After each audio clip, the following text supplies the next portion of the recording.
Social exclusion जो है वो कॉज भी हो सकता है पावर्टी का और कॉन्सिक्वेंस भी हो सकता है पावर्टी का। जैसे कि ब्राह्मण्स जो थे वो दलित्स को एजुकेशन नहीं देते थे, इसलिए वो ओवर द पीरियड पुअर हो गए। ये कॉज है पावर्टी का। कॉन्सिक्वेंस मतलब क्योंकि कोई इंसान पुअर है, जैसे दो भाई हैं, एक पुअर एक रिच है, तो जो रिच भाई है उसने पुअर को एक्सक्लूड कर दिया, पार्टीज़ वगैरह में बुलाने से मना कर दिया, तो ये कॉन्सिक्वेंस है पावर्टी का। तो आप हो सकता है किसी को सोशली एक्सक्लूड करो, जैसे ब्राह्मण्स ने दलित्स को एक्सक्लूड किया इसलिए वो पुअर हो गए, उनको एजुकेशन नहीं दी, या क्योंकि कोई इंसान पुअर है इसलिए आप उसको भाव नहीं दे रहे हो, आप उसको सोशली एक्सक्लूड कर रहे हो, तो वो कॉन्सिक्वेंस है पावर्टी का। वल्नरेबिलिटी क्या होती है? वल्नरेबिलिटी होती है कि चांस कि हम आने वाले टाइम में पुअर हो सकते हैं। अब कौन कौन आने वाले टाइम पे पुअर हो सकता है?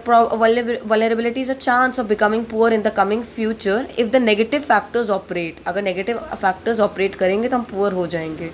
कौन पुअर हो सकता है? जो अर्थक्वेक वाले एरिया में रहता है, कभी भी अर्थक्वेक आ सकता है, वो पुअर हो सकते हैं। जो सुनामी वाले एरिया में रहता है, जो टेररिज्म के एरिया में रहता है, या कोई विडो वुमेन है, वो नहीं कमाती है तो उसको पता है कि अब कोई कमाता तो है नहीं घर पे, तो ये सारा पैसा ख़त्म हो जाएगा, मैं आने वाले टाइम पे पुअर हो जाऊंगी। पावर्टी क्या है? जब हम अपनी बेसिक नीड्स को पूरा नहीं कर पाते हैं, है ना। पावर्टी लाइन एक इमेजिनरी लाइन है which is based on minimum consumption, which is based on minimum level of consumption. और जो लोग वो मिनिमम लेवल ऑफ कंजम्पशन जितना भी नहीं कमाते हैं, वो लोग जो हैं वो पुअर माने जाते हैं। तो पावर्टी लाइन क्या होती है? Poverty line is when a person is not able to meet the minimum consumption level.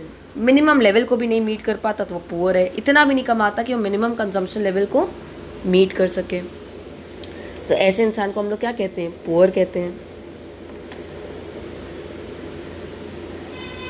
ठीक है।